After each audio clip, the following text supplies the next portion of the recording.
You're ready. Dr. Fang, thank you for joining us on the Illinois channel. We wanted to talk to you about something you're about to testify here at the Capitol on before a House committee.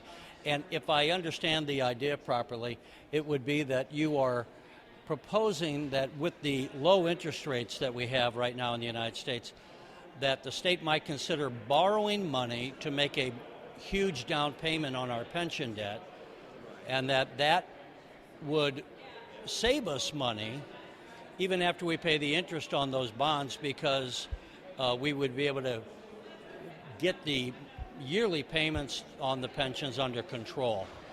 With that as a big picture idea, how much are we looking to borrow, and what kind of savings do you estimate? What impact would that have if we did that on the state's cash flow, and maybe how much money we would save? So the total borrowing amount is about $107 billion. And then this was calculated to minimize the initial deposit into a special fund, which is set up to earn the interest rate arbitrage. And the state appropriation will be capped at $8.5 billion, which is the current level of appropriation. So right now the state is supposed to ramp up the payments, and you're saying that way they can stay at $8.5 billion. Right. So the current statutory funding plan was developed in 1994. It was passing a law in 1994, and there was two periods. There was a ramped up period between 1996 and 2010, and afterwards it's supposed to stay flat as a constant percentage of the state payroll.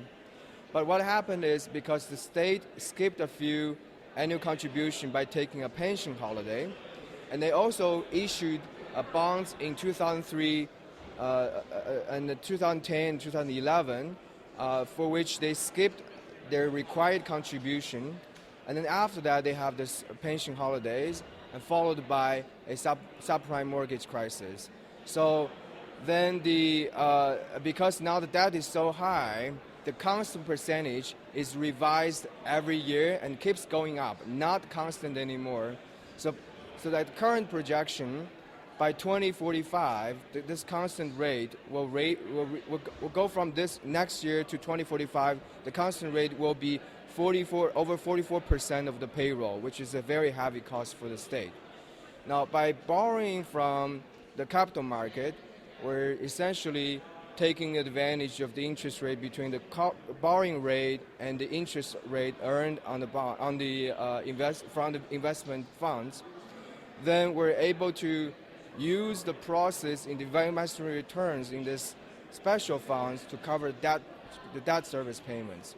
And then the state contribution will be used first to cover the normal costs, and the remaining goes into the special funds. So that way we can cap the state contribution at $8.5 billion every year. And so that way, because we make that massive down payment, we can, as you say, cap this. It might have been even going down, but you're going to keep it even, and that way we're catching up. So right. According to, I think, current law, we're supposed to be at 90% of funded, we have 5 pension systems. They are woefully underfunded right now. TRS is funded at about 41% right now. But under current law, we're supposed to get that up to about 90% by what, 2045? 2045. And we're not going to do it without making some changes. Is that correct? Right, that's correct, yeah. And so am I correct in saying that you would say, look, we're spending the same amount now. When you have the bonds, you have to guess what kind of interest rate we would have. You don't really know until you take the bond issue to the market, because it's kind of like an auction. Right. What interest rate are you estimating we would be paying on those bonds? Right. So the assumption, we want to take a very conservative assumption. So we would assume starting from next year, we'll hit by another financial recession. So I'm using the same interest rate that the SURS, the State University Retirement System, received between 2008 and 2012. This 5-year rate. This is to assume that the history repeats itself, and we're hit by this low rates for the first 5 years.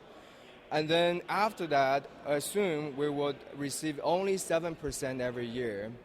With this relatively conservative assumptions, then we did a calculation, and 36% of the bond proceeds will go into this special funds. For people who don't follow the bond markets much, I guess I could say it is similar to saying I have a high interest rate on my house and I want to refinance the debt, right? Is that somewhat similar? Yes, that is a good analogy, but I would comment though that this is not just to take advantage of interest rate arbitrage. We're also trying to address some of the problems with the current statutory funding plan, right? Because you peg the state contribution to fixed percentage of your of the state income, state payroll. That means you have to make actuarial assumptions on to project the state income, right? So this is like taking a mortgage from a bank, right? But if the bank tells you you pay, let's say $2,000 monthly payment, but you say no, I have to do it a different way. I want to peg the monthly payment to my monthly paycheck. Then the problem is mathematically it's doable, but the problem is you have to add in additional assumptions to project your income, right? Your income could monthly income. How much of a raise am I going to get? Exactly.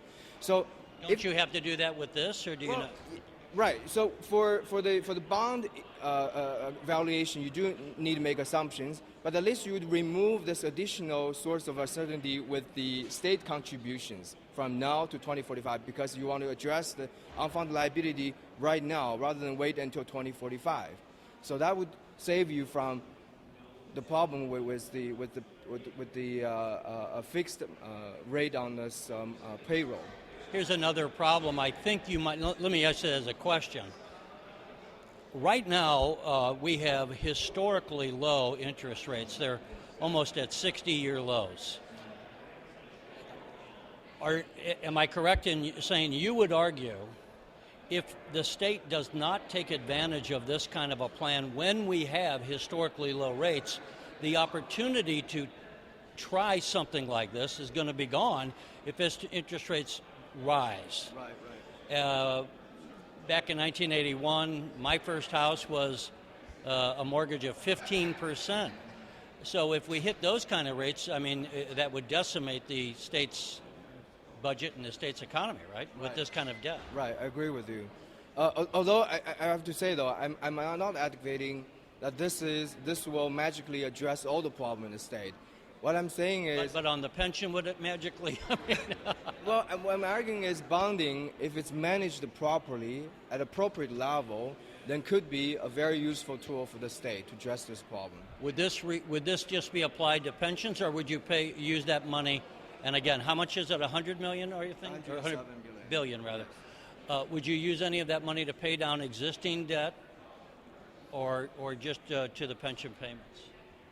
In the original proposal, the model I designed, this is supposed to go into the retirement systems. Okay. But I think, so that's probably a question for John, and he might have put in a slightly different language to cover other types of debts.